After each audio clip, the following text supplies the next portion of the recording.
যে সকল মুরব্বীরা উপবিষ্ট রয়েছে, অতিথিগণ উপবিষ্ট রয়েছেন, মঞ্চে যে সকল ব্যক্তিরা, ছোট ভাইরা, যুবক ভাইরা উপবিষ্ট রয়েছেন, আমার সামনে যারা মুরব্বীরা যান, বাবার বয়সের মুরব্বী যারা রয়েছেন, যুবক ভাইরা যারা সমবয়স্ক রয়েছেন, বড় ছোট সবাইকে শ্রদ্ধা রেখে স্নেহের কোটি কাছা ভাই ও বোনদের প্রতি স্নেহ রেখে, পর্দানশীল মা ও বোনদের প্রতি সালাম রেখে রহমানি ওয়া রাহমাতুল্লাহ প্রত্যেককে জানাই আসসালামু আলাইকুম ওয়া রাহমাতুল্লাহি তাআলা ওয়া বারাকাতুহু। সর্বপ্রথম রব্বুল আলামিনের দরবারে লাখ কোটি শুকরিয়া আদায় করতেছি যে রব্বুল আলামিন আমাদেরকে হায়াতের বাজেট বাড়াই দিয়ে দয়া করে মেহেরবানি করে এইরকম একটা মহতী অনুষ্ঠান, পবিত্র ঈদে মিলাদুন নবী সাল্লাল্লাহু আলাইহি ওয়াসাল্লামের মাসে দশমতম ধারাবাহিকভাবে 10তম দিবসে 12 দিন ব্যাপী মাহফিলের মতো একটা গুরুত্বপূর্ণ ফজিলতপূর্ণ একটা অনুষ্ঠানে এসে নিজেদের জীবনের হায়াতের কিছুটা অংশ আল্লাহ তাআলা আমাদের এখানে ব্যয় করার সুযোগ করে দিয়েছেন। প্রত্যেকে আল্লাহর দরবারে শুকরিয়া আদায় একবার বলি আলহামদুলিল্লাহ। अपरापर सरकार जो आलम नूर मुजस्सम शफीउल मुजनबी रहमतुल लिल आलमीन सरकार कायनात नबी दो जहान नबी मुहम्मदुर रसूलुल्लाह सल्लल्लाहु अलैहि वसल्लम नूरानी कदमे पाके लाखों कोटि दरूद सलाम पेश करे रब्बुल आलमीনের দরবারে আমার রাসূলের শুকরিয়া আদায় একবার বলি আলহামদুলিল্লাহ। বিশেষত যাদের অক্লান্ত পরিশ্রমের মাধ্যমে আজকের এই মাহফিলটা সাজানো হয়েছে, দিন রাত পরিশ্রম করে যে সকল ভাইয়েরা, সমন্বয়ক ভাইয়েরা, স্বেচ্ছাসেবক ভাইয়েরা, সদস্য ভাইয়েরা যার যার অবস্থান থেকে কষ্ট করে আজকের এই মিলাদুন নবীর মাহফিলকে সাজিয়েছেন, প্রত্যেকের এই খেদমতকে কবুল আর মঞ্জুর করুন। প্রত্যেকের আমিন। প্রত্যেকের মা বাবা, পরিবার, হালাল আত্মীয় স্বজন, প্রত্যেকের হায়াত জিন্দেগীর সমস্ত গুনাহ মাফ করে দেন। প্রত্যেকের আমিন। যে সকল ভাইয়েরা আর্থিকভাবে, সামাজিকভাবে আজকের এই মিলাদুন নবীর মাহফিল সম্পূর্ণ করার জন্য, সুন্দর করার জন্য সহযোগিতার হাত বাড়াই দিয়ে শারীরিকভাবে উপস্থিত হয়ে যে যার অবস্থান থেকে খেদমত করে আজকের এই দিন পর্যন্ত চালিয়ে যাওয়ার সহযোগিতা করেছেন, আমরা প্রত্যেকে ওই সকল ভাইদের শুকরিয়া আদায় আরেকবার বলি আলহামদুলিল্লাহ। অপরাপর আমরা যারা সুন্নি মুসলমান রয়েছে, আল্লাহ তাদেরকে বিশেষ করে আমরা শিকলবাহার আমানশাপাড়ার জমিনে আজকে যার অনবদ্য প্রচেষ্টায় এইরকম একটা মিলাদুন নবীর মাহফিল পেয়েছে, সমগ্র চট্টগ্রাম নয় বিশ্বের বুকে যার প্রচলিত, যার দেওয়া নিয়ম অনুসারে অধিকাংশ ক্ষেত্রে বাংলাদেশের প্রচলন হয়েছে, বানিয়ে জুলুস হযরত মাওলানা ওমর জানা সৈয়দ মোহাম্মদ তৈয়ব শাহ রহমতুল্লাহ আলাইহি, যাকে স্মরণ না করলে আমরা কৃতজ্ঞতা আদায় হবে। ওনার মাধ্যমে 1974 সাল, কত সাল বললাম, 1974 সালে হুজুর কেবলা বাংলাদেশে আসে নাই। 1974 সালে হুজুর কেবলা একটা পত্রের মাধ্যমে, টেলিফোন, ইমেইল, ফ্যাক্সের কোনো সিস্টেম ছিল না। হুজুর কেবলায়ে আলম হযরত তৈয়ব শাহ রহমাতুল্লাহ আলাইহি একটা পত্রের মাধ্যমে যারা বাংলাদেশ তথা চট্টগ্রামের জমিনে আঞ্জুমানের যারা দায়িত্বশীল ছিল তাদেরকে একটা পত্রের মাধ্যমে জানিয়ে দেওয়া হলো, আমরা এই বছর থেকে জশ্নে জুলুস ঈদ মিলাদুন নবী সাল্লাল্লাহু আলাইহি ওয়াসাল্লাম র্যালির মাধ্যমে উদযাপন করে সুন্দরভাবে একটা ঈদ মিলাদুন নবীর দিন অতিবাহিত করব। আওয়াজে বলুন সুবহানাল্লাহ। হুজুর কেবলা সিটির মাধ্যমে যখন এই প্রস্তাবনাটা পাঠালেন, প্রস্তাবনা যেই আওলাদ রাসূলের প্রস্তাবনা কি বন্ধ হওয়ার সুযোগ আছে? কবুল না হওয়ার কোনো সুযোগ আছে? আর ওনারা যেই প্রস্তাবনা পাঠায় এটাকে আমাদের জন্য ক্ষতি হওয়ার সম্ভাবনা আছে? আল্লাহর সাথে সাথে আল্লাহ রাসূলের দরবারে কবুল হয়ে গিয়েছে। ওই বছর 1974 সালে জুলুসের জন্য প্রস্তাবনা পাঠানো হলো। এই বছর সর্বপ্রথম জুলুস বনুয়ারদিঘি খানাকা শরীফ থেকে জামিয়া আহমদিয়া সুন্নিয়া আলিয়া পর্যন্ত সর্বপ্রথম বাংলার জমিনে আঞ্জুমান ট্রাস্টের অধীনে সর্বপ্রথম জশ্নে জুলুস ঈদে মিলাদুন নবী আদায় হয়েছে। সুবহানাল্লাহ। এই বছর যার সদারতে জুলুস পরিচালিত হয়েছে আলহাজ নূর মোহাম্মদ সওদাগর আল কাদেরী মুদ্দাজিল্লাহুল আলী, যারা আঞ্জুমান প্রতিষ্ঠার ক্ষেত্রে উল্লেখযোগ্য সদস্য ছিলেন। আমাদের মান্যবর আলহাজ আব্দুল জলিল, মরহুম আলহাজ আব্দুল জলিল চেয়ারম্যান যেমনভাবে আঞ্জুমান প্রতিষ্ঠাতার সদস্য ছিলেন, ঠিক অনুরূপভাবে আমাদের মধ্যে একজন মুরব্বী ছিলেন। তার নাম হলো নূর মোহাম্মদ সওদাগর আল কাদেরী রহমতুল্লাহ আলাইহি। ওনাকে প্রধান করে বনুয়ারদিঘি খানাকা থেকে সর্বপ্রথম 1974 সালে জুলুস আরম্ভ হয়েছিল। সুবহানাল্লাহ। 1975 সাল যখন আসলো, হযরত আলহাজ আমিনুর রহমান সওদাগর আরেকজন ব্যক্তি, হুজুর কেবলার মুরিদ, আঞ্জুমান প্রতিষ্ঠার যারা অন্যতম অগ্রদূত ছিলেন। এর মধ্যে আরেকজন মুরব্বী ছিলেন হযরত আমিনুর রহমান সওদাগর আল কাদেরী মুদ্দাজিল্লাহুল আলী। ওনার নেতৃত্বে 1975 সালে জুলুস পালন হয়েছে। উচ্চ আওয়াজে বলুন সুবহানাল্লাহ। হুজুর কেবলার নির্দেশনা দিয়েছেন 74 সালে। 2 বছর পালন হওয়ার পর হুজুর কেবলায়ে আলম হযরত মাওলানা ওমর জারা হাফেজ কারি পীর শাহ মুদ্দাজিল্লাহুল আলী রহমাতুল্লাহ আলাইহি, উনি এসেছেন 1973 সাল থেকে একটানা 1986 সাল পর্যন্ত জশ্নে জুলুস ঈদে মিলাদুন নবী সাল্লাল্লাহু আলাইহি ওয়াসাল্লাম ওনার সদারতে হযরত মাওলানা ওমর জানা তাহের শাহ মুদ্দাজিল্লাহুল আলী, সৈয়দ মোহাম্মদ তাহের শাহ মুদ্দাজিল্লাহুল আলীর সদারতে যেইভাবে আজকের এই দিন পর্যন্ত পালিত হয়ে আসতেছে, ঠিক অনুরূপভাবে 73 সাল থেকে 86 সাল পর্যন্ত দীর্ঘ 10 বছর 11 বছর হুজুর কেবলার সদারতে পালিত হয়েছে। সুবহানাল্লাহ। আজকের এই দিন পর্যন্ত চিন্তা করে দেখেন, হুজুর কেবলার নির্দেশনা দিয়েছিলেন পাকিস্তান থেকে, কবুল হয়েছেন বাংলাদেশের চট্টগ্রামের জমিনে। সুবহানাল্লাহ বলেন না?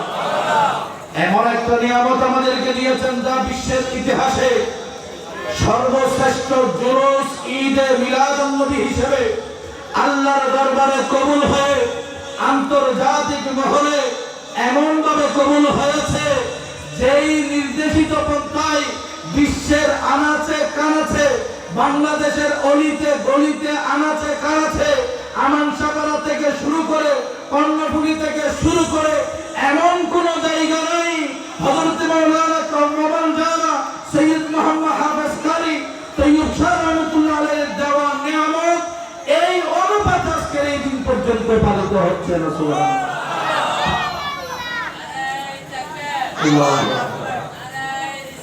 ইয়া রাসূলুল্লাহ, ইয়া রাসূলুল্লাহ, জিন্দাবাদ জিন্দাবাদ। চিন্তা করে দেখেন, 1974 সাল থেকে আজকের এই দিন পর্যন্ত এখন বর্তমানে 60 থেকে 70 লক্ষ মানুষের উপস্থিতির মাধ্যমে জশ্নে জুলুস ঈদে মিলাদুন নবী পালিত হয়। সুবহানাল্লাহ। যদি এবার এখন বিভিন্ন ধরনের ষড়যন্ত্র করে, আপনাদের মনে আছে কিনা জানি না, কোন একটা সরকারের আমলে জশ্নে জুলুস ঈদে মিলাদুন নবী সাল্লাল্লাহু আলাইহি ওয়াসাল্লাম দিন সকালবেলা যখন কর্ণফুলী ব্রিজ তক্তার ছিল, ওই সময় তক্তার ব্রিজের উপর আমাদের জুলুসে যাওয়াটা বন্ধ করার জন্য ব্যারিকেড দেওয়া হয়েছিল। মনে আছে কিনা? সুন্নি জনতা ওই ব্যারিকেড 1 সেকেন্ডের জন্য রাখে নাই।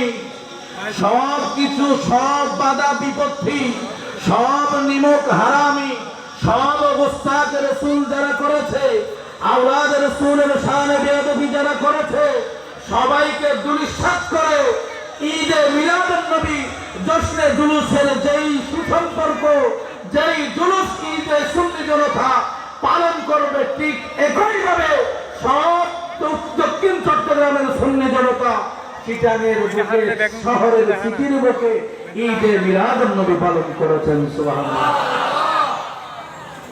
এখন আবার শুরু হয়ে গিয়েছে। আমাদের রুটম্যাপ ছিল, সর্বপ্রথম রুটম্যাপ ছিল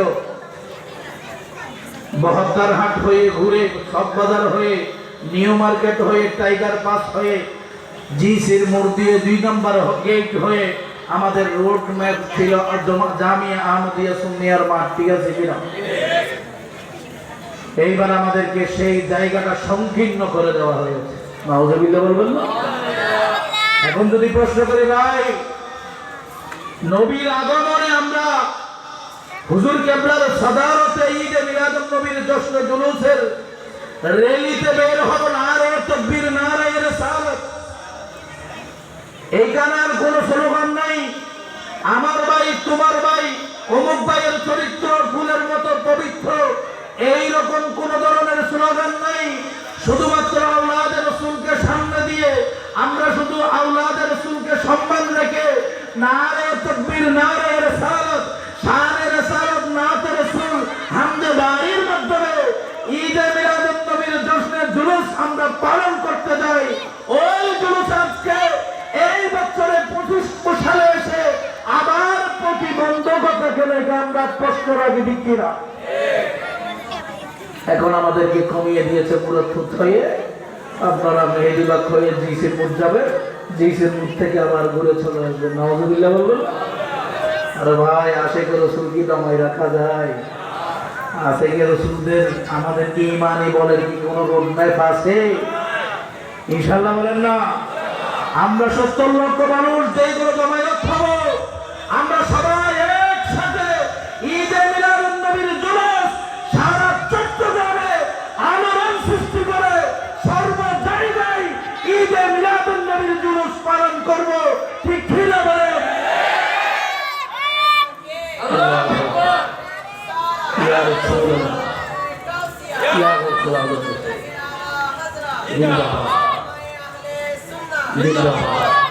তবে হ্যাঁ, ঈদে মিলাদুন নবীর জুলুসে গিয়ে চায়ের দোকানে বসে বসে গল্প গুজব করা যাবে। ঈদে মিলাদুন নবীর জুলুসে গিয়ে 4 জন 5 জন বসে বসে পান খেয়ে খেয়ে, চা খেয়ে খেয়ে সিগারেট টানা যাবে। ঈদে মিলাদুন নবীর জুলুসে গিয়ে ডিজে পার্টির মতো করে যে যার মতো ভান্ডারে গান লাগাই দিয়ে লাফালাফি করা যাবে। ডিজে পার্টির সাউন্ড বক্স বাজানো যাবে, যে যার মতো করে চলা যাবে। শরীয়ত বিরোধী কোনো কর্মকাণ্ড বলা যাবে। এখানে অসই হাফ প্যান্ট, জিন্সের প্যান্ট, টি শার্ট পরে, মাথায় টুপি না দিয়ে উলট পালট এবড়ো তেবড়ো চুল নিয়ে এই জুলুসের মাঠে র্যালিতে যাওয়া যাবে। এই র্যালিতে যাওয়ার জন্য আঞ্জুমান আমাদেরকে একটা দিক নির্দেশনা দিয়েছেন। প্রত্যেকের সুন্দর কাপড় চোপড় পরিধান করে, এরপরে টুপি দিয়ে এই খুশবু ব্যবহার করে, আতর সুগন্ধি ব্যবহার করে নারে তাকবীর, নারে রিসালাতের স্লোগান দিয়ে আস্তে আস্তে আমরা যাব। এইরকম ডিজে পার্টির কোনো সাউন্ড বক্স ব্যবহার করা যাবে না, নাচানাচি লাফালাফি কোনো কাজ করা যাবে না, এমনকি কোনো ধরনের অশালীন কাউকে মন্তব্য করা যাবে না, কারো গায়ে অন্তরে আঘাত লাগে এইরকম কোনো আচরণ বিধি পালন করা যাবে না, এমনকি কোনো বাতিল ফেরকার কোনো কথা তাদের আক্রমণাত্মক মনে কষ্ট আসে এইরকম কোনো কথা বলা যাবে না, কারো সাথে মারামারি ঝগড়াঝাটি করা যাবে না, কোনো ধরনের গ্যাদারিং করা যাবে না। এমনকি এত সুন্দর একটা রোড ম্যাপ আমাদেরকে নোটিশের মাধ্যমে আঞ্জুমানের বোর্ড থেকে জানিয়ে দেওয়া হয়েছে। এরপরেও কতগুলা ব্যক্তি এইরকম মাহফিলকে, ঈদে মিলাদুন নবীর জুলুসকে আমরা প্রশ্নবিদ্ধ করে কিনা। আমি অনুরোধ করবো আমাদের ভিতরে যদি এই দুষ্টা থাকে, আজকে থেকে আমরা ঈদে মিলাদুন নবীর স্লোগান কে থাকবে? নারে তাকবীর, আল্লাহু আকবার বলেন। আমাদের স্লোগান কে থাকবে? নারে রিসালাত, ইয়া রাসূলুল্লাহ ছাড়া নারে গৌসিয়া ইয়া গৌসুল আজম দস্তগীর ছাড়া অথবা আহলে বাইতের সদস্য শাহিদ সাহেব শ্রীকোট কারণ হলো আমরা আমাদের আয়ের হুজুর কিবলার পিছনে আওলাদে পাকের পিছনে বসে বসে হেঁটে হেঁটে আমরা জুলুসে বের হয়েছি। আমরা আমাদের মুর্শিদ কিবলার শান মান মর্যাদা বর্ণনা করব কিনা? কথা বলেন না। অনেকে বলে এখানে শুধু তাদের পীর সাহেবের নাম ধরে, আসলে আমরা আমাদের পীর সাহেবের নাম ধরি না। কারণ হলো ওইখানে আমরা মেহমান আলা বানিয়েছি। কাকে বানিয়েছি? আজকে ধরেন আমাদের মঞ্চের যে সম্মানিত সভাপতি, যেই সকল অতিথি ওলামায়ে কেরাম যারা যতক্ষণ আসবে ততক্ষণ পর্যন্ত আজকের মাহফিলের সম্মানিত সভাপতিকে সম্বোধন করে সম্মান প্রকাশ করা দরকার আছে কিনা? অন্যথায় নাফরমানি হবে কিনা? ঠিক অনুরূপভাবে জোস্তে জুলুস ঈদে মিলাদুন নবীর মধ্যে নারে তাকবীর, নারে রিসালাত, এই জিকিরের পাশাপাশি শানে রিসালাতের পাশাপাশি নাতে সরওয়ারে কায়নাতের পাশাপাশি কোরআনুল কারীমের তেলাওয়াতের পাশাপাশি জিকির আজকারের পাশাপাশি আমরা আমাদের মুর্শিদ কিবলার নাম নিয়ে আমরা স্লোগান দিই, আল্লাহ যাতে আমাদের এই দিনের ইবাদত, আমাদের বিগত দিনের গুনাহ মাফ করে দেয়, আমাদের মুর্শিদ কিবলার ওসিলায় উচ্চ আওয়াজে বলুন সুবহানাল্লাহ। আমরা কি শিরিক করেছি? আমরা কি বেদাত করেছি? বেদাত কেন হবে? এটা তো একটা ভালো কাজ। এটা একটি কি যদি প্রশ্ন করি, ভাই আমরা জুলুসে গেলাম, জুলুসে যাওয়ার পর প্রথমে আমরা নারে তাকবীর বললাম, এখানে হাত কাজ কি হলো বলেন তো একটু? নারে রিসালাত বললেন, জিকির কিনা? কথা বলেন। নারে তাকবীর আল্লাহু আকবার বললাম, আল্লাহু আকবার আল্লাহর জিকির কিনা? নারে রিসালাত শানে রিসালাতের জিকির কিনা? কথা বলেন না। এইরকম যদি হিসাব করি, না তো রসুল আমরা মুখে মুখে পড়ি না, পড়ি কিনা? একটু খেয়াল করুন তো। আজ ঈদ মিলাদ মাহফিল চলতেছে, আজ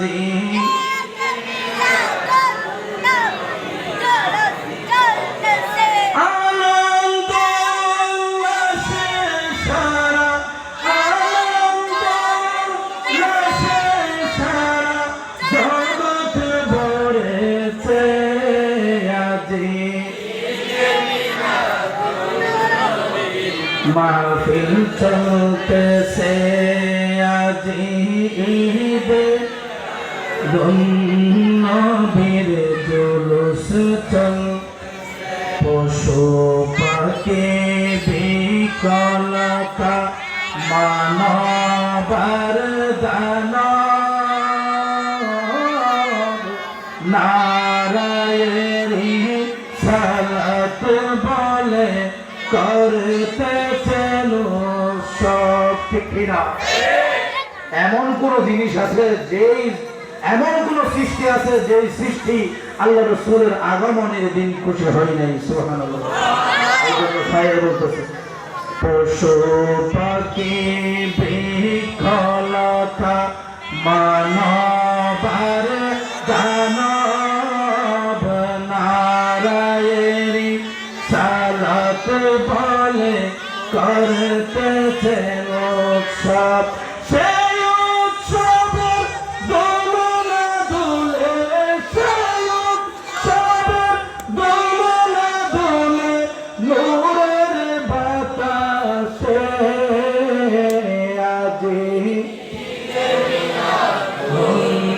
নবীর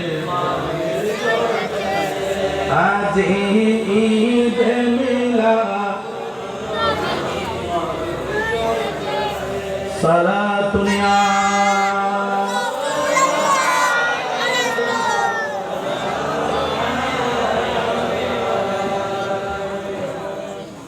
আল্লাহ তাআলা আমাদেরকে আসন্ন 6 তারিখ 6 সেপ্টেম্বর 12 রবিউল আউয়াল আঞ্জুমানে রহমানিয়া আলিয়ার আয়োজন হুজুর কিবলার সদারত ঈদে মিলাদুন নবীর জুলুসে আল্লাহ তাআলা আমাদেরকে শরীয়ত সম্মতভাবে উপস্থিত হওয়ার সেই তৌফিক দান করুন। আল্লাহ তাআলা আমাদেরকে ইবাদত বন্দেগীর মাধ্যমে 12 রবিউল আউয়ালের দিনটা ইবাদতের মাধ্যমে, নামাজের মাধ্যমে, রোজার মাধ্যমে, জিকির আজকারের মাধ্যমে শরীয়ত সম্মতভাবে অতিবাহিত করার তৌফিক দান করুন। আল্লাহ তাআলা আমাদেরকে আমাদের মা বাবা প্রত্যেকের হায়াতে জিন্দেগির সমস্ত গুনাহ মাফ করে দিন।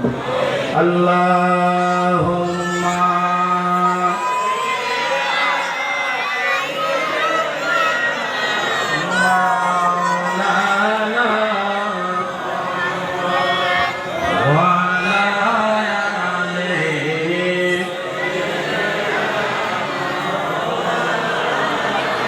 সম্মানিত উপস্থিতি, আমাকে একটা বিষয়বস্তু নির্ধারণ করে দেওয়া হয়েছে। বিষয়বস্তু হলো আল্লাহর দরবারে ন্যায় বিচারকের মর্যাদা। সমাজ ও রাষ্ট্রের ন্যায় বিচার প্রতিষ্ঠায় খোলাফায়ে রাশিদিনের দৃষ্টান্ত। আসলে জানি না, আমি গত কয়েক জুমা আগেও বলেছিলাম মিম্বরে মেহরাবে আমরা যেখানে আছি সেখানে হুজুররা যা বলি বেয়াদবি মাফ করবেন, মনে কষ্ট নিয়েন না। যে কোনো একটা কারণেই হোক, যে কোনো একটা উসিলাই হোক, কারো না কারো বিপরীতে যাবে, ঠিক আছে কি? যে কোনো একটা অবস্থাতে, যে কোনো একটা পরিস্থিতিতে আমাদের বক্তব্যগুলা কারো না কোন একজন বাবা, কোন একজন ভাই, কোন একজন বোন, যেহেতু আমাদেরকে যেই বিষয়গুলো দেওয়া হয়, ভালো বললে মন্দের বিপরীতে যাবে, মন্দ বললে ভালো।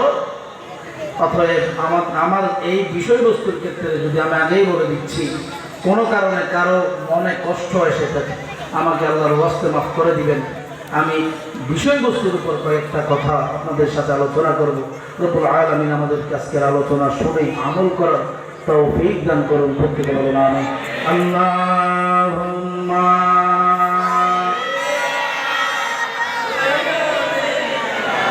মাওলানা মুহাম্মাদ ওয়া আলা আলিহি।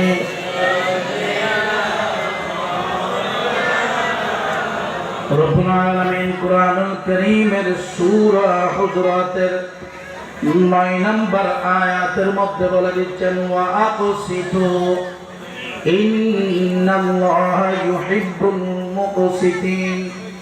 হে ঈমানদার মুসলমান, আমি রব্বুল আলামিন তোমাদেরকে কুরআনুল কারীমের মাধ্যমে নির্দেশনা দিয়ে দিচ্ছি, বান্দা তোমরা যখন তোমাদের সমাজ জীবন, পারিবারিক জীবন, রাষ্ট্রীয় জীবন যখন পরিচালনা করবা, যেহেতু আমি রব্বুল আলামিন তোমাদেরকে এই বৈশিষ্ট্যটা দিয়ে দুনিয়ার মধ্যে প্রেরণ করেছি, দুনিয়ার লোভ, দুনিয়ার ক্ষুধা, দুনিয়ার আকাঙ্ক্ষা তোমাদের মধ্যে মানব জাতি হিসেবে, বনি আদম হিসেবে আমি আল্লাহ তোমাদেরকে দিয়েই সৃষ্টি করেছি।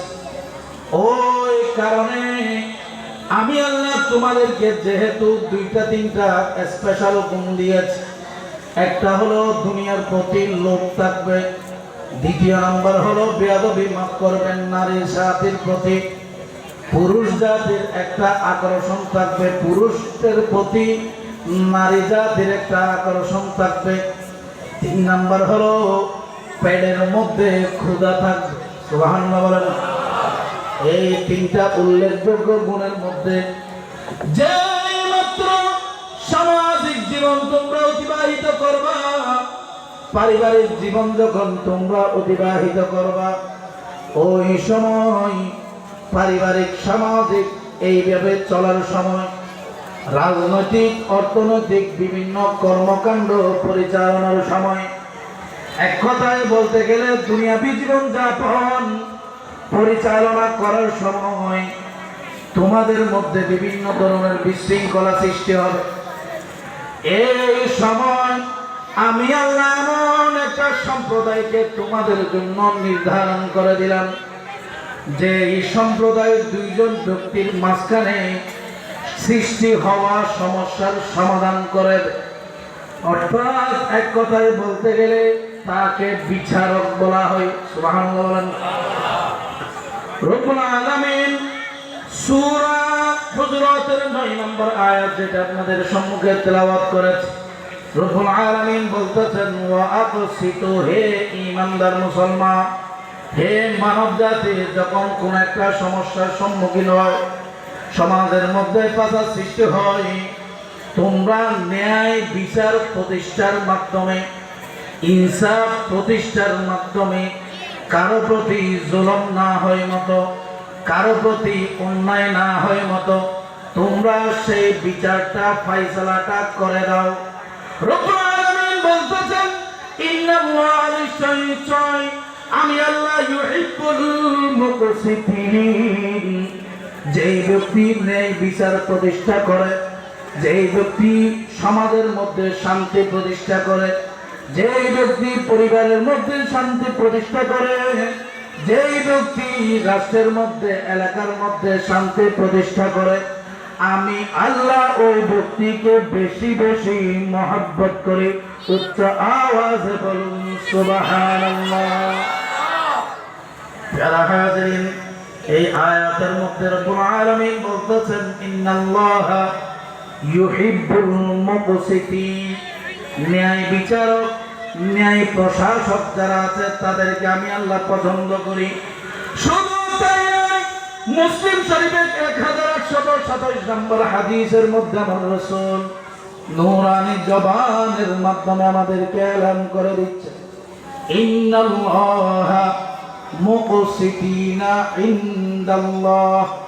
ও ঈমানদার মুসলমান, নিশ্চয় নিশ্চয় যারা ন্যায় বিচারক, যারা মানুষের প্রতি জুলুম করে না, যারা মানুষের প্রতি অবিচার করে না, 5 জনের সালিশকারের মধ্যে যেই সকল ব্যক্তিরা ন্যায় বিচার প্রতিষ্ঠা করে, হক হালাল নির্ধারিত ফয়সালা, শরীয়তসম্মত ফয়সালা যেই সকল ব্যক্তিরা প্রদান করে, রব্বুল আলামিনের দরবারে ওই সকল ব্যক্তিরা আলা মানাবি মিন নূর। হে ঈমানদার মুসলমান, জেনে নাও আল্লাহ ওই ব্যক্তিদের জন্য আল্লাহর নিকটবর্তী একটা জায়গার মধ্যে, আরেক হাদিসের মধ্যে বলা হয়েছে, আরেক রিওয়ায়াতের মধ্যে বলা হয়েছে আল্লাহর ডান পাশ, কোন পাশ?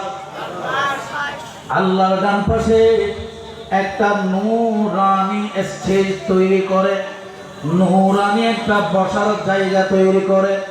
যেই বিচারক দুনিয়ার মধ্যে হক হালাল বিচার করবে, আল্লাহ কাল কিয়ামতের ময়দানে ওই ব্যক্তিকে আল্লাহর ডান পাশে নূরের বৈঠকখানার স্টেজের মধ্যে বসাবে। উচ্চ আওয়াজে বলুন সুবহানাল্লাহ। প্যারা হাজরিন, মুহাদ্দিসিনে একরাম প্রশ্ন করতে পারে, প্রশ্নটা হলো আল্লাহর ডানার বাম কি আছে? সুবহানাল্লাহ বলেন না। মুফাসসিরিনে একরাম, মুহাদ্দিসিনে একরাম যারা রয়েছে তারা আমাদেরকে একটা বিষয় আমাদেরকে হিসাব করে দিয়েছে। ঈমানদার জেনে নাও, রব্বুল আলামিনের ডান বলতে বাম বলতে কিছুই নাই, তবে ডান মানে আল্লাহর কাছে সর্বোচ্চ মর্যাদা, ডান মানে আল্লাহর দরবারে সর্বোচ্চ পবিত্রতম ব্যক্তি, ডান মানে আল্লাহর দরবারে সবচাইতে বেশি সত্যবাদী ব্যক্তি, ডান মানে আল্লাহর দরবারে সবচাইতে হক হালাল ন্যায় বিচার গ্রহণকারী, ফয়সালাকারী, আল্লাহর দরবারে উপযুক্ত ব্যক্তি। উচ্চ আওয়াজে বলুন সুবহানাল্লাহ। আল্লাহুম্মা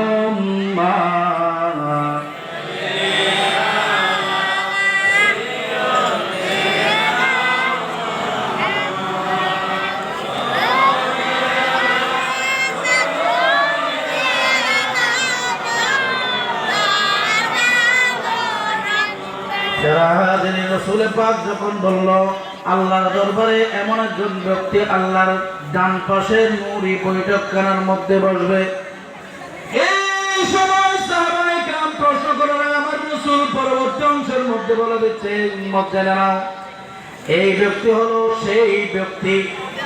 আমরা তো বিচারক মানে বুঝি শুধুমাত্র আইন গড়ার কাঠগড়ার কাছে যে ব্যক্তি এজলাসে বসে, ওই ব্যক্তি ন্যায় বিচারক ঠিক আছে কিনা। আমরা বিচারক বলতে বুঝি চেয়ারম্যান যেখানে বিচার করার জন্য বসে, ওই চেয়ারম্যানের জায়গায় বিচারক ঠিক আছে কিনা। আমরা বিচারক বলতে বুঝি সালিশকার 5 জন 3 জন, দুই পক্ষের যেই 3 জন ব্যক্তি বসে, ওই ব্যক্তি 3 জন ব্যক্তিকে বুঝি। কিন্তু আমার রাসূল বলতেছেন জেনে নাও, ওই বিচারক ব্যক্তি এমন একজন ব্যক্তি, যেই ব্যক্তি সর্বপ্রথম নিজের পরিবারের মধ্যে, যেই ব্যক্তি সর্বপ্রথম নিজের মা বাবার সাথে, যেই ব্যক্তি সর্বপ্রথম নিজের স্ত্রীর সাথে, যেই ব্যক্তি সর্বপ্রথম নিজের সন্তান সন্ততির সাথে, যেই ব্যক্তি ভাই বোন আত্মীয় স্বজন পাড়া মহল্লা সব দুনিয়ার মানুষের সাথে এভাবে স্তর বাই স্তর বিভিন্নভাবে ন্যায় বিচার ন্যায় সঙ্গত সিদ্ধান্ত দিতে পারে আল্লাহর দরবারে, ওই ব্যক্তি ন্যায় বিচারক। উচ্চ আওয়াজে বলুন সুবহানাল্লাহ। কথাটা আপনারা বুঝতে পেরেছেন?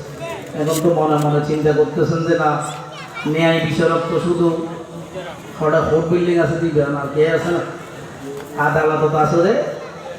যেই ব্যক্তি আদালতে আছে ন্যায় বিচারক হইলেও না হইলেও চেয়ারম্যান যেহেতু আদালতে বসে, গ্রাম্য আদালতে বসে, অতএব চেয়ারম্যান ব্যাপার ন্যায় হলেও এরা বিচারক আর কেউ কথা বলেন আর কেউ। এই ক্ষেত্রে আমার রসুল আরেকটা হাদিসের মধ্যে বলেছে, রসুল পাক সাল্লাল্লাহু আলাইহি ওয়াসাল্লাম বলতেছেন, তোমাদের মধ্যে প্রত্যেক ব্যক্তি গভীর মনোযোগ, জীবন পরিচালনা করার, জীবনকে পরিবর্তন করার অন্যতম একটা হাদিস। আমার রসুল বলতেছেন, তোমাদের মধ্যে প্রত্যেক ব্যক্তি প্রত্যেক স্ব স্থানে হাকিম বিচারক। সুবহানাল্লাহ। এখন আমরা তো বিচারক কিভাবে হব? আমার রসুল বলতেছেন, হে ঈমানদার মুসলমান, যে মাত্র কোন একজন হাকিম এজলাসের মধ্যে, কাঠগড়ার মধ্যে, আদালতের মধ্যে বসবে, ওই সময় এই বিচারক এজলাসের মধ্যে বসে তার কাছে যারা বিচার প্রার্থী হবে, তার আওতাধীন যেই ব্যক্তিরা আসামি হয়ে আসবে, তারা আল্লাহর দরবারে নয়, ওই হাকিমের দরবারে আসামি। এই হাকিমের দরবার আসামি হওয়ার কারণে মৃত্যুর আগ পর্যন্ত এই এজলাসে বসে যেই ব্যক্তি বিচার কার্য পরিচালনা করে, এইরকম যদি চিন্তা করে, প্রথম নম্বর হলো যারা সরকারি জজ আছে, দ্বিতীয় নম্বর হলো চেয়ারম্যান মেম্বার এমপি মন্ত্রী, তৃতীয় নম্বর যদি এইভাবে বাদ করতে করতে গ্রাম পর্যন্ত পৌঁছায়, ওই সময় যদি বিবেচনা করি আমাদের গ্রাম্য যে তিনজন সালিশকার থাকে, ওই সালিশকার পর্যন্ত পৌঁছায়। উচ্চ আওয়াজে বলুন সুবহানাল্লাহ।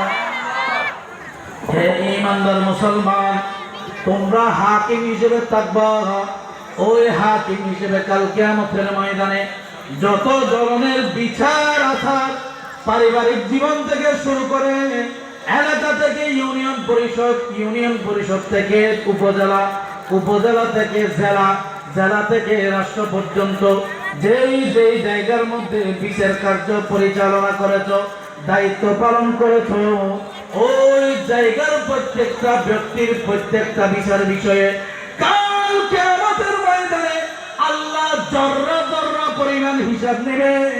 তোমার কারণে কোন একজন ব্যক্তি যদি, নিরপরাধ ব্যক্তি যদি কাল কিয়ামতের ময়দানে তোমার বিরুদ্ধে আল্লাহর দরবারে নালিশ করে, আল্লাহ আমি বিনা অপরাধে ষড়যন্ত্রের কারণে, মিথ্যা সাক্ষীর কারণে আল্লাহ আমার প্রতি অবিচার করে আমাকে 3 দিন 5 দিন, 3 মাস 5 মাস, 1 বছর 5 বছর, এমনকি জীবন যৌবন কারাগারের মধ্যে কাটাই দিলাম, আল্লাহ শুধু তাই নয়, মৃত্যুদণ্ড পর্যন্ত এই ব্যক্তিদের বিচার এবং সাক্ষীর কারণে, ফায়সালার কারণে, ন্যায় বিচার না পাওয়ার কারণে আমার প্রতি জুলুম হয়েছে।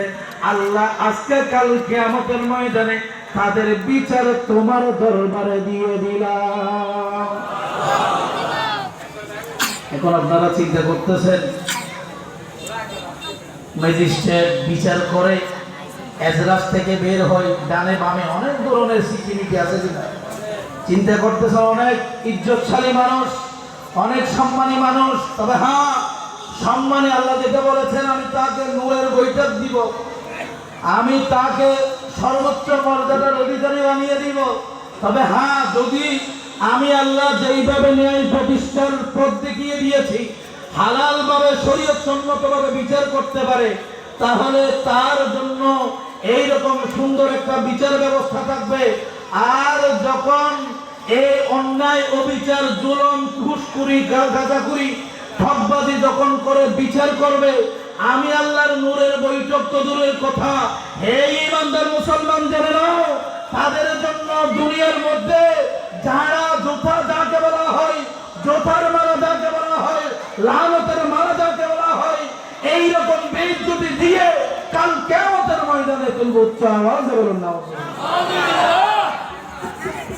কথা হচ্ছে বিচারক যারা আছে তাদেরকে যা যা বিচার আজকে থেকে করতেছে, আপনারা মন খারাপ করেন। অনেক সময় আমরা মন খারাপ করে, হ্যাঁ আমার টাকা নাই সেই জন্য বিচার পাই নাই, আমি অভাবী, আমি একটু দুর্বল, আমার পুষ্টিবারক কম, আমি অর্থনৈতিকভাবে সামাজিকভাবে আর্থিকভাবে দুর্বল হওয়ার কারণে এই বিচারক আমার প্রতি অন্যায় করেছে। চিন্তা করিয়েন না, ওই বিচারক এক সেকেন্ডের জন্য নড়াচড়া করার সুযোগ নাই। দ্বিতীয় নাম্বার হলো পুরুষকে ডাকবে, হে পুরুষ জাতি, আমি তোমার স্ত্রীর জন্য তোমাকে হাকিম বানিয়ে দিলাম, আমি তোমার কন্যা সন্তান পুত্র সন্তানের জন্য হাকিম বানিয়ে দিলাম, আমি তোমার পরিবার আহলার ভাই বোন মা বাবার জন্য তোমার নেতৃত্বে চলার জন্য তোমাকে বিচারক বানিয়ে দিলাম। কাল কিয়ামতের ময়দানে তাদের প্রতি যদি অত্যাচার হয়, তাদের প্রতি যদি জুলুম হয়, কাল কিয়ামতের ময়দানে আমি আল্লাহর দরবারে হিসাব দাও। সুবহানাল্লাহ। প্রত্যেকের স্ব দায়িত্বের মধ্যে এই পুরুষ জাতিকে আল্লাহর দরবারে স্ত্রীর বিষয়ে জবাব দিতে হবে। এখন আমরা যারা 2 বিবাহ করেছি, 3 বিবাহ করেছি, 4 বিবাহ করেছি কিনা?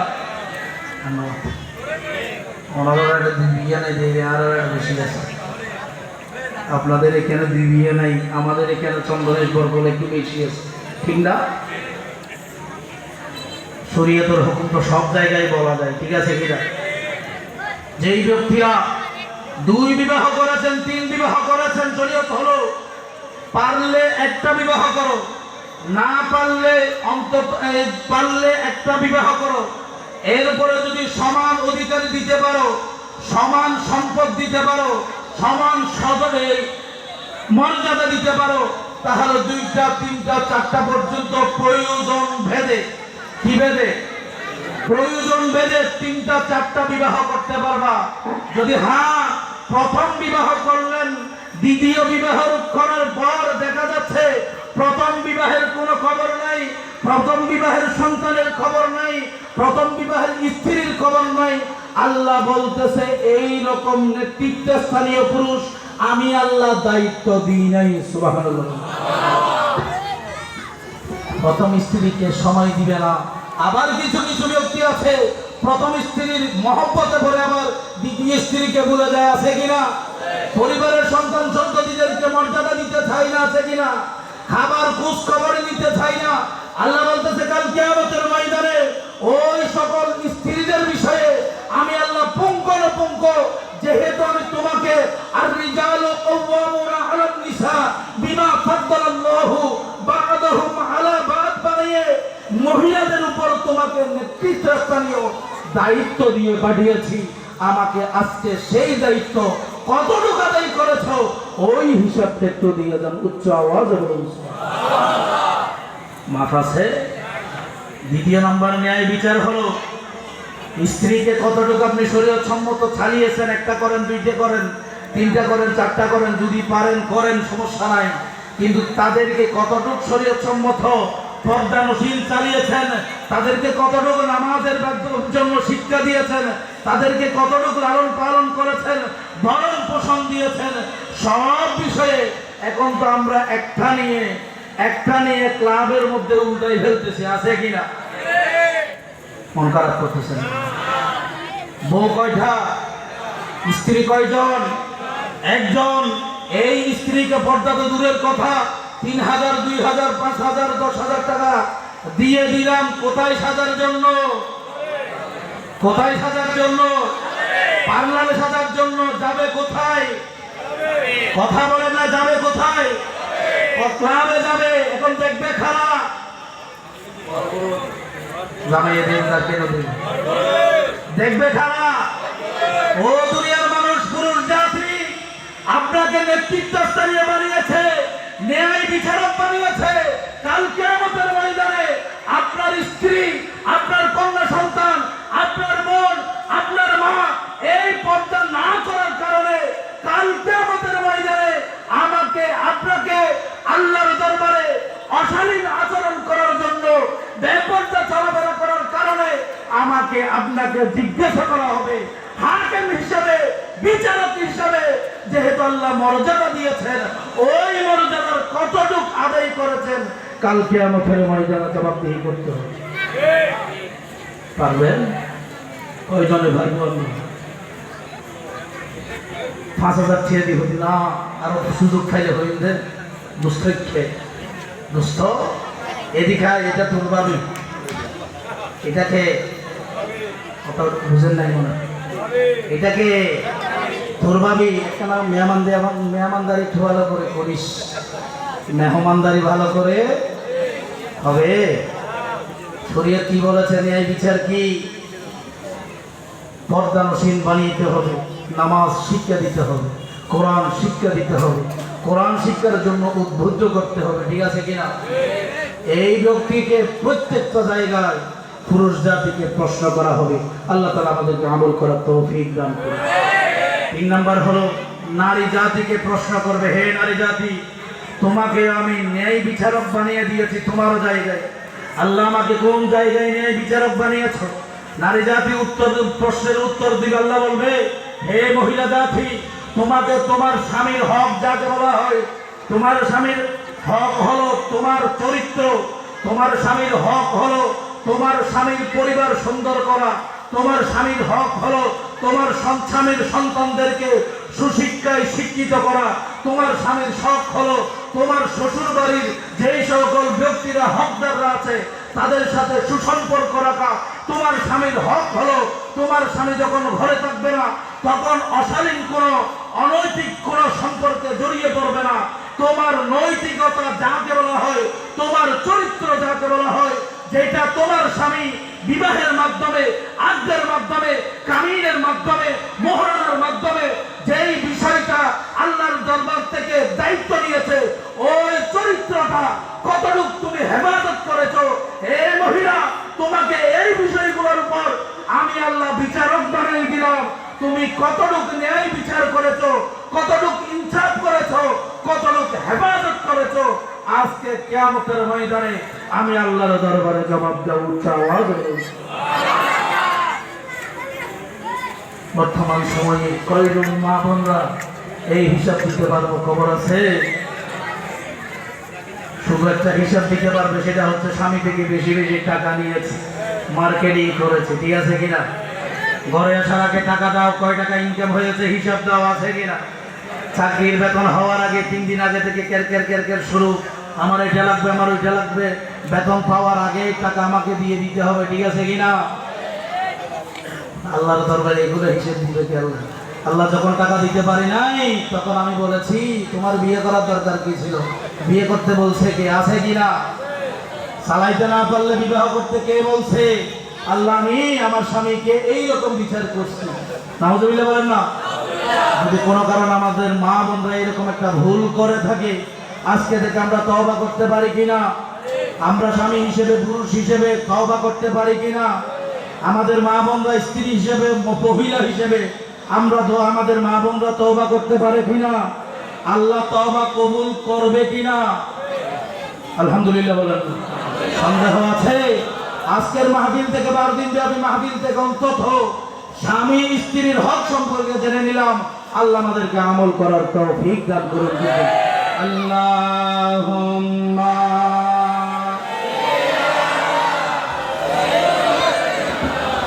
মাওলানা মুহাম্মদ ওয়া আলা আলিহি নূর ওয়ালা আয়া नूर लेकर आया सारी आलम में ये देखो আসসালাতু ওয়াসসালামু আসসালাতু ওয়াসসালামু ঈদ মিলাদুন নবী है दिल बड़ा मसरूर है ईद दीवानों की तौबा रबियुन नूर है नूर आया है नूर ले सारे आलम में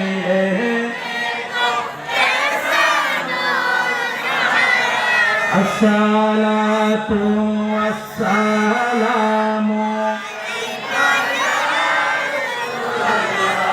अस्सलातु वस्सलामु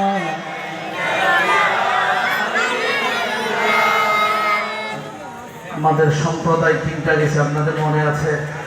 এক নাম্বার হলো বিচারক, ঠিক আছে? এই বিচারক এজলাস হইতে পারে জজ কোর্ট, সুপ্রিম কোর্ট, যেখানে যেখানে আছে, প্রধান বিচারপতি শুরু করে আজকের এই পর্যন্ত পাড়া মহল্লার বিচারপতি পর্যন্ত, বুঝে আসছে? দ্বিতীয় নাম্বার বিচারক কারা? পুরুষ জাতি। তৃতীয় নাম্বার বিচারক কারা? মহিলা জাতি, ঠিক আছে কিনা? চতুর্থ নাম্বার বিচারক হলো আল্লাহ রসুল বলতেছেন, হে ঈমানদার মুসলমান, চতুর্থ প্রকারের বিচারক হলো যার যার অধীনে যেই যেখানে বসে চাকরি করো, যেই যেখানে বসে চাকরি করো। কথা বুঝতেছেন আপনারা? মনে করো আমি আমার কোন একটা ব্যক্তি, আমি আপনাদের মসজিদে চাকরি করি, মাদ্রাসায় চাকরি করি কিনা? আবার আপনারা কেউ কেউ দোকানে চাকরি করেন, ফ্যাক্টরিতে চাকরি করেন, ইন্ডাস্ট্রিতে চাকরি করেন, সরকারি চাকরি করেন, বেসরকারি চাকরি করেন, গার্মেন্টসে চাকরি করেন কিনা? আল্লাহ রাসূল বলতেছে, যেই যেখানে রয়েছে ওই জায়গার মধ্যে ওই জায়গার যেই দায়িত্ব রয়েছে ওই দায়িত্বের বিষয়ে তুমি হাকিম।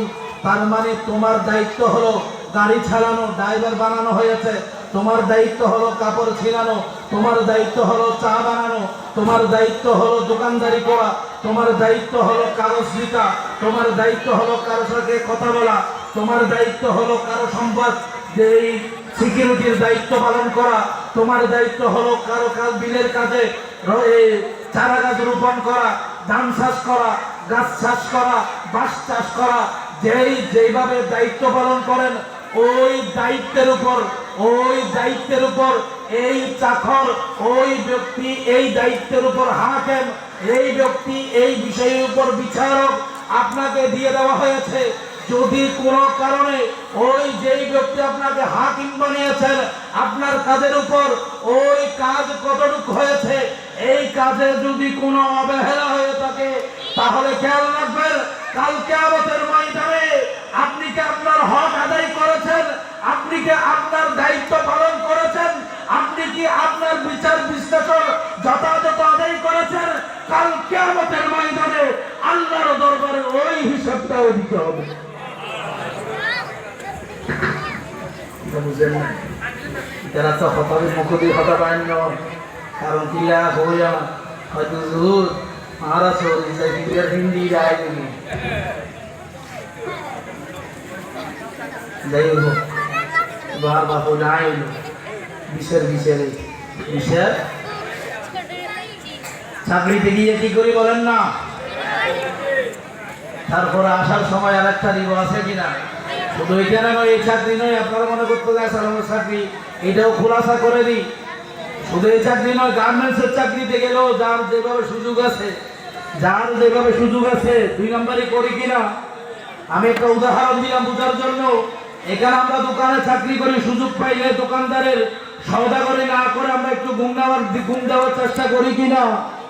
অথবা কাজ না থাকলে কাজ নাই বলে একটু বের হয়ে ঘুরতে যায় কিনা? অথচ আমি দায়িত্ব নিয়েছি পরিপূর্ণ 1 মাস ওই মালিকের কাছ থেকে এই জায়গায় ব্যবসা করব, ঠিক আছে কিনা? এই ব্যবসার মাধ্যমে আমার রিজিকের ব্যবস্থা হবে, ওই মালিকের রিজিকের ব্যবস্থা হবে, ঠিক আছে কিনা? যতটুকু সম্ভব আল্লাহ যা নির্ধারণ করেছে আমরা তাই করব। তবে হ্যাঁ, যেটা আমার নৈতিক দায়িত্ব, ওই দায়িত্বে কোনো ধরনের অবহেলা করা।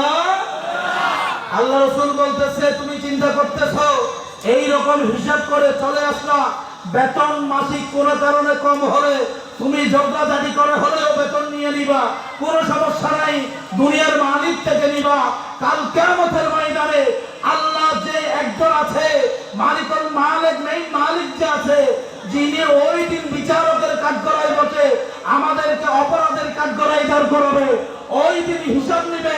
হে দুনিয়ার মানুষ, শিকলবাহা, আনন্দবাড়া, কর্ণপুরী, আনোয়ারার মানুষ, চন্দ্রেশ্বর মানুষ, তুমি যেই চাকরি করেছিল ওই চাকরিতে তোমার মালিকের হক কতটুকু আদায় করেছো, তাকে কতটুকু দেওয়ার জন্য চেষ্টা করেছো, তার বেতনটা নিয়েছো, বেতনের সমপরিমাণ, ওয়াদার সমপরিমাণ সেবা তাকে দিয়েছো কিনা, কাল কিয়ামতের ময়দানে হিসাব দিতে হবে। সুবহানাল্লাহ। এই জন্য আল্লাহ রাসূল বলতেছে, এখন তোমাকে হাকিম কেন বললাম? কারণ হলো তোমাকে চাকরিওয়ালা, তোমাকে দায়িত্ব দিয়ে তোমার উপর একটা করে চলে গিয়েছে। তুমি যদি ভালো কাজ করো তার ব্যবসাটা ভালো হবে, তুমি যদি ভালো কাজ না করে তার ব্যবসা প্রতিষ্ঠান থেকে চুরি করো, তার টাকা সম্পদ আত্মসাৎ করো, তার মালামাল আত্মসাৎ করো, তাহলে ন্যায় বিচার হবে না অন্যায় বিচার হবে? বিচারক তো আপনি, বিচারক আপনি, চাকরিজীবী আপনি। আপনার বিচারের ক্ষেত্রে, চাকরির ক্ষেত্রে যখন এরকম যোগাবাদে হবে, কাল কিয়ামতের ময়দানে আল্লাহ বলবে, আমার ধরা থেকে, আমার বিচার থেকে পার পাওয়ার কোনো সুযোগ। আল্লাহ তাআলা আমাদের বুঝার তৌফিক দান করুন। সালাতুন ইয়া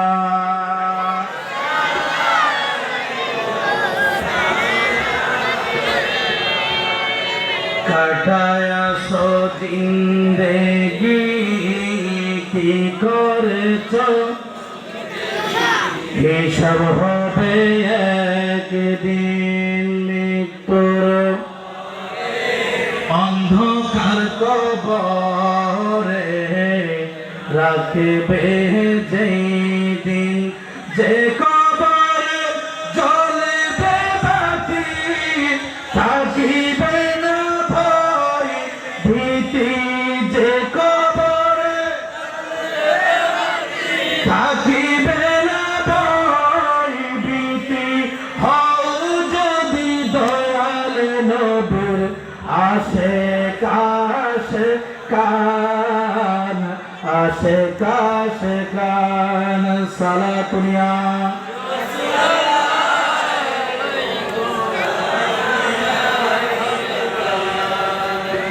কষ্টের কবর শান্তি হবে, প্রশস্ত চারদিক, যদি হও দয়াল নবীর সত্যিকারের আশিক।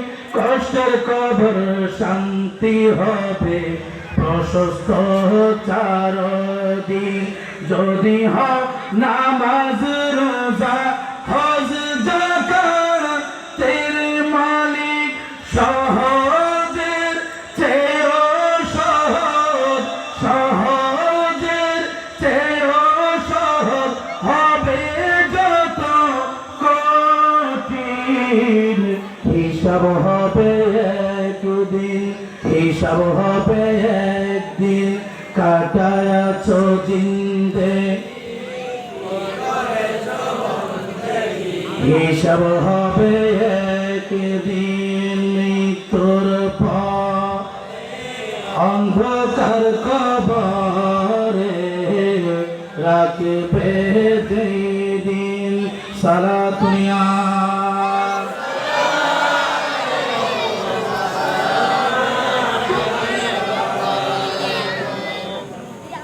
তাহলে এতক্ষণ যা বললাম এই সবগুলা হলো আমার বিষয়বস্তুর প্রথম অংশ ছিল ন্যায় বিচারকের মর্যাদা। মনে আছে?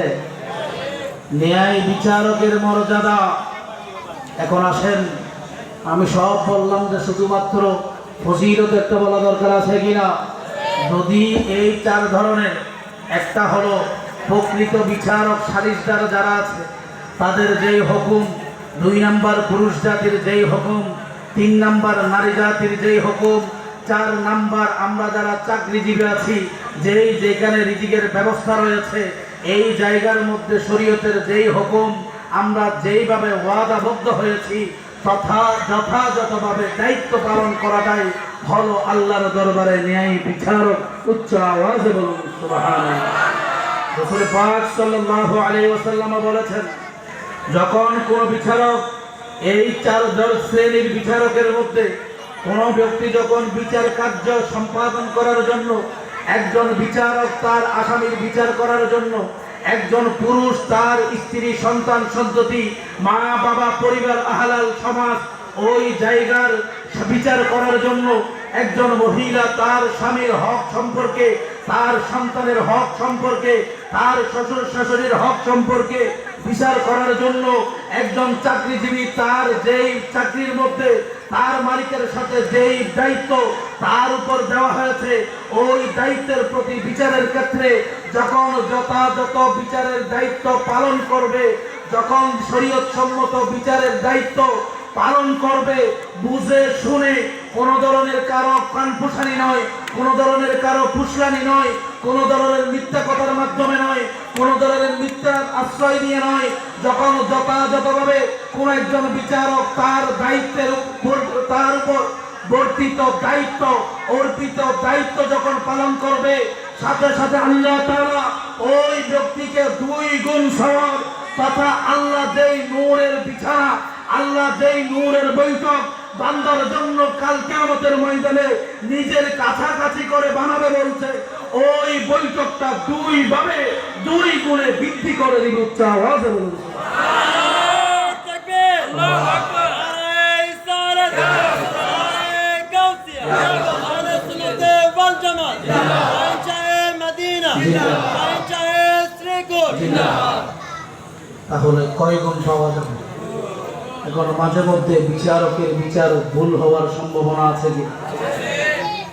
যদি কারো কোনো ধরনের মিথ্যার আশ্রয় না নিই, কোনো ধরনের ঘুষের আশ্রয় না নিই, কোনো ধরনের বেইনসাফি করার চিন্তা করার না নিই, একটা সিদ্ধান্ত ইজতিহাদি সিদ্ধান্ত, কোরআন এবং